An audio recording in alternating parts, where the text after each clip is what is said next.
and we are presently starting 20 days operation, which is considered a malaria intervention that is all to keep malaria at zero. As you may know, recently in the middle part of last year, Belize is now certified a malaria-free country. However, having that certificate does signifies a lot, but it does also tells us that the work must continue. And so we have communities out there that are at risk. They are still vulnerable of getting a malaria case simply because where we are located. We will know that our neighboring countries like Honduras, Guatemala still have malaria cases, and it's part of the lives of Belizean people to move over Guatemala and Guatemalans to come here. And so the Ministry of Health through the vector control keeps very busy out there doing several different interventions, working with community leaders, community platforms. We do fever case surveys, we do active and passive blood testing. And today what you see is a form of adulticiding. The guys are getting ready to do indoor spraying where we move into the homes and we spray inside the houses. And it's a residue of the insecticide that stays on the wall for about 3 to 4 months.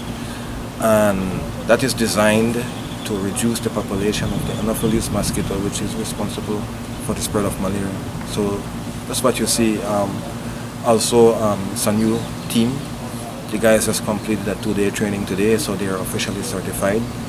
They had to undergone some training in pesticides usage, how you apply, how you adhere to the safety measures, how you take care of your fellow team members, and of course the public we have to serve.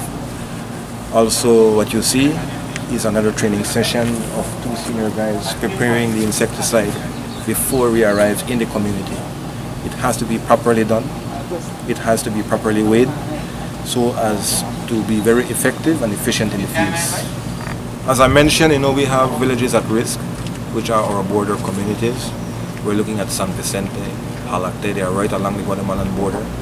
San Benito Poite, Dolores, Otosha. We have Conejo and Sundaywood as well because of the movements of people. We also have Santa Teresa. We're looking at Midway. Many people don't realize that Barranco now has become a very active point because it's right there at the seaside and it can easily move over to Guatemala from there. And so we have a lot of movements of people. People tend to come in through there. It's kind of a settled in Midway, so we take Midway very seriously. We see the risk that that community possesses. So those becomes our major target communities. And so we just don't go into a community and spray just to spray sake. There are some criteria that has to be met, and we look at those very closely. And the communities mentioned, those communities met the criteria, and so we have to adhere to protocols that were set by World Health Organization if we want to keep our certification, which is Belize being malaria-free.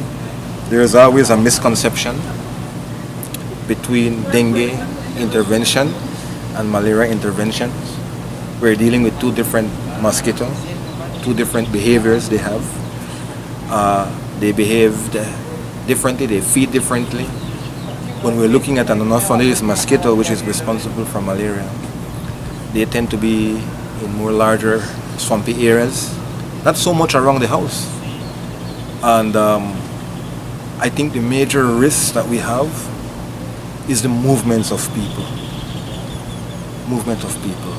Our Belizean brothers and sisters keep going over the border, carefree, not realizing that they can bring back malaria to their specific communities. And I think this is serious. Also, they gladly open their arms and their doors to people who come from across the border, which is neighborly, and we support that as well. But we have to be careful because this is how malaria can be reintroduced into our district, into our villages. The continuous movements of people is out of control, and it has to be looked at very closely. I can say this to the villagers if they're hearing me. In your specific communities, we have trained individuals through the forms of health workers who have rapid test kits, who are able to detect malaria very quickly within 5 minutes if you go there. If you know anybody who have the symptoms of malaria in your village, which is fever, headache, body and bone pain, loss of appetite, having fever today, don't have it tomorrow, then have it again the following day. These are extremely major symptoms of malaria. Go to these health personnel so that you can be tested. As long as we detect a case, we will be able to address the situation before it spreads or forms an outbreak.